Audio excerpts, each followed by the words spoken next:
Hello नमस्कार दोस्तों। आप पढ़ रहे हैं MP board class 12 general English, जिसमें हम लेसन 9 की बात कर रहे थे। I am Joe's brain. तो हमने इसके 4 महत्वपूर्ण क्वेश्चन देख लिए थे। आगे के क्वेश्चन अब हम पढ़ेंगे। तो देखिए, आगे का जो 5वां क्वेश्चन है यह हम करेंगे। भले ही यह परीक्षा में नहीं आया, लेकिन फिर भी आप इसे कर लें। तो देखिए क्वेश्चन क्या है। व्हाट विल हैपन, हैपन मतलब होना, तो क्या होगा व्हेन जब the brain does not gate, जब मस्तिष्क को प्राप्त नहीं होगा द ऑक्सीजन, ऑक्सीजन प्राप्त नहीं होगा, एंड ब्लड, और रक्त प्राप्त नहीं होगा। जब ब्रेन जो मस्तिष्क होता है उसमें पर्याप्त मात्रा में ऑक्सीजन और रक्त नहीं होगा, और इट रिक्वायर्स, इसकी आवश्यकता के हिसाब से, जैसे मस्तिष्क को जितनी मात्रा में ऑक्सीजन चाहिए और ब्लड चाहिए, यदि उतनी मात्रा में नहीं मिल पाता है, नहीं प्राप्त होता है, तब क्या होगा। तो देखिए यहाँ पाठ में बताया गया है, यदि मस्तिष्क को पर्याप्त रक्त और ऑक्सीजन नहीं मिलता है तो मस्तिष्क को बहुत ज़्यादा नुकसान होता है, बहुत ज़्यादा जो है उसे कष्ट सहना पड़ता है, और परिणाम ये होता है कि लकवा या पैरालिसिस, सुना होगा, जो रोग होता है वो इसी कारण से होता है। ऑक्सीजन और रक्त की कमी हो जाती है, वो सही से सप्लाई नहीं कर पाता है दिमाग को, तो इस वजह से लकवा भी हो सकता है, या फिर और ज़्यादा यदि हो जाती है, मात्रा बिल्कुल भी नहीं मिलती है, तो मृत्यु भी हो सकती है। तो देखिए आंसर क्या बताया गया है। जब मस्तिष्क को आवश्यकता अनुसार ऑक्सीजन और रक्त नहीं मिल पाता है तो उसे एक भारी कष्ट सहना पड़ता है, और परिणाम ये होता है कि लकवा हो सकता है या फिर मृत्यु भी हो सकती है। तो देखिए अब हम इन 3 लाइन का ट्रांसलेट करेंगे। तो देखिए 3 में से पहली लाइन तो क्वेश्चन की है, बिल्कुल आराम से हो जाएगी। अब यहाँ पे दूसरी और तीसरी लाइन को हम समझेंगे। एक भारी कष्ट, तो यहाँ पे देखिए डैमेज कहा जाता है कष्ट को, मतलब एक नुकसान कह सकते हैं। तो ग्रेव डैमेज, ठीक है ना, ग्रेव डैमेज हम कह सकते हैं। ग्रेव डैमेज का मतलब होगा बहुत बड़ा कष्ट कह सकते हैं। तो ग्रेव डैमेज, ठीक है ना, तो ग्रेव डैमेज आप याद रखना। सहन करना, तो सफर पड़ा होगा, जैसे सफरिंग फ्रॉम फीवर, तो यहाँ सफरिंग जो वर्ड होता है उसी का जो है फॉर्म हम बता रहे हैं, फर्स्ट फॉर्म सफर। तो सफर मतलब होता है सहन करना, ठीक है ना। तो यहाँ पे ग्रेव डैमेज मतलब एक भारी कष्ट, सफर मतलब सहन करना, और फिर यहाँ रिजल्ट होता है परिणाम, पैरालिसिस लकवा, यह तो आपको पता होगा, पैरालिसिस मतलब लकवा, और डेथ मतलब मृत्यु, और भी के लिए जो वर्ड होता है इवन, इवन या आल्सो भी होता है, तो यहाँ इवन लिखा गया है, तो यहाँ इवन डेथ मतलब मृत्यु भी, और पैरालिसिस लकवा, और रिजल्ट मतलब परिणाम, और हो सकता है, होना मतलब यहाँ पे बी क्रिया होती है, और सकना मतलब एक संभावना बता रहे हैं, तो संभावना मे के द्वारा बताई जाती है, कैन के द्वारा नहीं बताई जाती है, मे होता है संभावना बताने में। तो देखिए अब पहली लाइन से हम ट्रांसलेट करना शुरू करें। तो देखिए पहली लाइन आप लिखेंगे व्हेन से लगा के लास्ट तक। तो व्हेन जब द ब्रेन, मस्तिष्क को डज नॉट गेट, नहीं मिल पाता है ऑक्सीजन और ब्लड इसकी आवश्यकता अनुसार। तो पहली लाइन तो हो गई बिल्कुल क्वेश्चन की। अब दूसरी लाइन यदि आप देखेंगे तो दूसरी लाइन क्या है, उसे एक भारी कष्ट सहना पड़ेगा, तो उसे मतलब मस्तिष्क को, तो मस्तिष्क को ही या सी तो कह नहीं सकते, इट, तो इट होगा, और इट के बाद फ्यूचर सिंपल में है तो विल सहाय क्रिया आएगी, तो इट विल सफर, उसे सहना पड़ेगा। ग्रेव डैमेज मतलब एक भारी नुकसान कह सकते हैं हम, तो इट विल सफर, उसे सहना पड़ेगा। ग्रेव डैमेज एक भारी नुकसान या एक भारी कष्ट। And result, and the result, और जो परिणाम होगा, एंड द रिजल्ट और परिणाम, में मतलब सकता है, और बी मतलब हो सकता है, और फिर क्या हो सकता है, पैरालिसिस और इवन डेथ मतलब मृत्यु भी हो सकती है। तो यहाँ पे पूरा ऑब्जेक्ट की तरह होगा यहाँ पे। तो देखिए एंड द रिजल्ट और परिणाम में भी हो सकता है, लकवा मतलब पैरालिसिस, और इवन डेथ मतलब मृत्यु भी हो सकती है। तो देखिए इस प्रकार से आपका आंसर बन जाएगा कि यहाँ when the brain does not get the oxygen and blood it requires, और फिर it will suffer a grave damage and the result may be paralysis और इवन डेथ। तो देखिए क्या आंसर बना है, when the brain does not get the oxygen and the blood it requires, मतलब जब मस्तिष्क को आवश्यकता अनुसार रक्त और ऑक्सीजन नहीं मिलता है तो इट विल सफर, उसे सहना पड़ेगा, ग्रेव डैमेज, एक भारी कष्ट सहना पड़ेगा, एंड द रिजल्ट, और परिणाम में भी हो सकता है पैरालिसिस, लकवा भी लग सकता है, या फिर और इवन डेथ, मृत्यु भी हो सकती है। तो देखिए एक लाइन क्वेश्चन की है, बाकी लाइन जो है बहुत सरल है, ज्यादा कठिन भी नहीं है, एक दो बार में आपसे बनने लगेगी। देखिए इसके बाद छठवां क्वेश्चन है, यह भी परीक्षा में नहीं आया, फिर भी जो है जैसे तिमाही परीक्षा है, 6 माही परीक्षा में ऐसे क्वेश्चन पूछ लिए जाते हैं, तो हम इसे भी कर लेते हैं। तो देखिए छठवां क्वेश्चन क्या है, व्हाट हैपन्स, क्या होता है, व्हेन मतलब जब, आ पार्ट ऑफ द ब्रेन मतलब मस्तिष्क के किसी भाग में, इज इलेक्ट्रिकली मतलब जो होती है बिजली कह सकते हैं, बिजली की धारा, और स्टिम्युलेटेड मतलब प्रवाहित करना, प्रेरित करना। तो क्या होता है जब मस्तिष्क के किसी भाग में बिजली की धारा को प्रवाहित किया जाता है। तो देखिए अक्सर आप लोगों ने देखा होगा जब कोई व्यक्ति पागल हो जाता है तो उसे जो है बिजली के शॉट दिए जाते हैं, करंट दिया जाता है, और यदि देखा होगा तो करंट दिया हो जाता तो क्या परिणाम निकलता है, देखा होगा उसके साथ जो घटनाएं पहले घटित हुई हैं उसी के अनुसार वो क्रिया करने लगता है, उसके साथ जो चीज घटित हुई है वह बार बार दोहराने लगता है।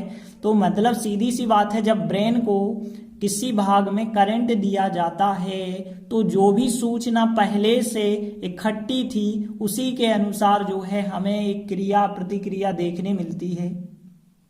तो देखिए यहां भी आंसर में वही बताया गया, जब मस्तिष्क के किसी भी भाग में बिजली की धारा को प्रवाहित किया जाता है तो हमें वहां संग्रहित मतलब इकट्ठी सूचना के अनुसार एक प्रतिक्रिया देखने मिलती है, मतलब जो चीज उसके माइंड में पहले से मौजूद होगी उसी के अनुसार वो कार्य करेगा। तो देखिए यहाँ पे केवल एक लाइन में आंसर होगा, क्योंकि एक लाइन तो क्वेश्चन की होगी, तो पहली लाइन तो हम क्वेश्चन की ही लिखेंगे, तो व्हेन से लगा के स्टिम्युलेटेड तक हम जो है पहली लाइन क्वेश्चन की ही लिखेंगे। अब दूसरी लाइन में कौन कौन से वर्ड हमें पता होने चाहिए।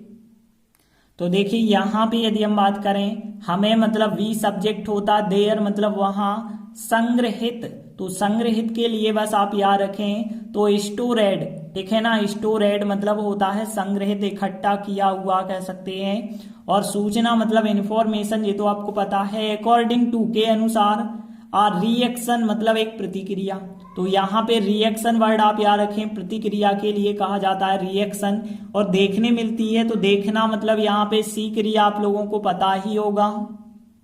तो यहाँ पे यदि देखें हमें वहां संग्रहित सूचना के अनुसार एक प्रतिक्रिया देखने मिलती है, प्रेजेंट सिंपल, तो वी सब्जेक्ट के साथ केवल फर्स्ट फॉर्म आएगा, तो वी सी मतलब हमें देखने मिलती है, और फिर क्या देखने मिलती है, आर रिएक्शन मतलब एक प्रतिक्रिया देखने मिलती है, अकॉर्डिंग टू मतलब के अनुसार, द इंफॉर्मेशन सूचना के अनुसार, और जो कि स्टोरेड देयर वहां संग्रहित है।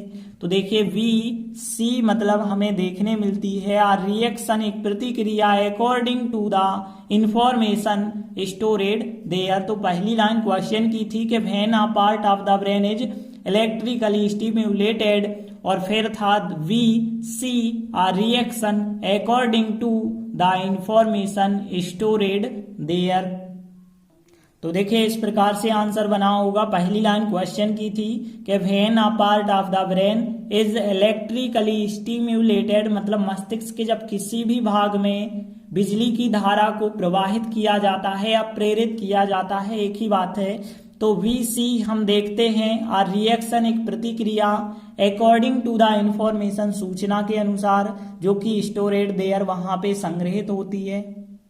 तो देखिए यह आंसर तो बहुत सरल है, आप लोगों से आराम से बन जाएगा। इसके बाद देखिए अगला क्वेश्चन JIMP है, क्योंकि 2019 में आया हुआ क्वेश्चन है। तो देखिए अगला 7वां क्वेश्चन क्या है, what is the most interesting discovery, मतलब क्या है सबसे ज्यादा इंटरेस्टिंग मतलब रोचक खोज क्या है, दैट ब्रेन मेपर्स, जो कि मस्तिष्क के जो अनुसंधानकर्ता होते हैं उनने हैव मेड मतलब कर ली है। तो हमें ये बताना है कि मस्तिष्क के जो अनुसंधानकर्ता हैं उनके द्वारा की गई सबसे महत्वपूर्ण या सबसे ज्यादा रोचक खोज क्या है। तो देखिए, यदि हम बात करें जो मस्तिष्क का ज्यादा अध्ययन करते हैं उन्हें कहा जाता है मस्तिष्क के अनुसंधानकर्ता। तो जो मस्तिष्क के अनुसंधानकर्ता हैं उनने इस बारे में पता कर लिया है कि मस्तिष्क को कब आराम मिलता है, कब सुख मिलता है, तो उसके सुख के केंद्र की खोज उनने कर ली है। तो यहाँ पे बताया क्या गया, मस्तिष्क के अनुसंधानकर्ताओं की सबसे ज्यादा रोचक खोज है, कौन सी खोज है, सुख के केंद्र की खोज है। तो यहाँ पे देखिए, केवल आपको यह लाइन तो क्वेश्चन से मिल गई है, बस इतना वर्ड, सुख के केंद्र की खोज, बस आपको इतना वर्ड याद रखना है। तो देखिए, सबसे पहली चीज तो हम बता दें आपको सेंटर। तो सेंटर का मतलब होता है केंद्र, लेकिन सेंटर की स्पेलिंग जरूर याद रखें, सेंटर। और फिर सुख, सुख को यहाँ पे प्लेजर कहा गया है। तो प्लेजर मतलब होती है प्रसन्नता या सुख होता है। तो यहाँ प्लेजर सेंटर मतलब सुख केंद्र कहें या सुख का केंद्र कहें, तो यहाँ प्लेजर सेंटर हो जाएगा सुख का केंद्र। और यहाँ ऑफ मतलब की होता है, और खोज, खोज के लिए कौन सा वर्ड है क्वेश्चन में, डिस्कवरी। तो देखिए, यहाँ से आप ध्यान देना, यहाँ से यहाँ तक जो है आप पूरा क्वेश्चन लिखेंगे और फिर बाद में इज सहायक क्रिया भी लगाएंगे। ध्यान देना, the most interesting discovery that brain mappers have made, और फिर सहायक क्रिया इज लगाएंगे। उसके बाद क्या लिखेंगे, the discovery of the pleasure centre लिखेंगे। तो देखिए, the discovery of the pleasure centre. तो पहली लाइन जो है क्वेश्चन की हो गई, the most interesting discovery that brain mappers have made, फिर इसके बाद इज मतलब है हो जाएगा, और फिर the discovery of the pleasure centre. तो देखिए, इस प्रकार से आपका आंसर बना होगा कि the most interesting discovery that brain mappers have made, और फिर हमने इज सहायक क्रिया लगाई मतलब है, और कौन सी है, यहाँ पे फिर लिखा the discovery of the pleasure centre मतलब सुख के केंद्र की खोज। तो देखिए, इस आंसर में तो छोटा सा आंसर है, ये तो आप लोगों से बन जाएगा। एक और देखते हैं, इसका 8वां क्वेश्चन है। तो देखिए, यह भी सरल सा क्वेश्चन है, इसे भी हम हल कर लेते हैं, भले ही एक बार भी नहीं आया है। तो देखिए, अगला क्वेश्चन क्या है, how does the brain makeup, makeup करना मतलब भरपाई करना, तो मस्तिष्क कैसे भरपाई करता है, फॉर इट्स इनएबिलिटी मतलब अपनी असक्षमता की भरपाई कैसे करता है, टू रिप्रोड्यूस मतलब पुनर्निर्माण के लिए, पुनः निर्माण करने के लिए।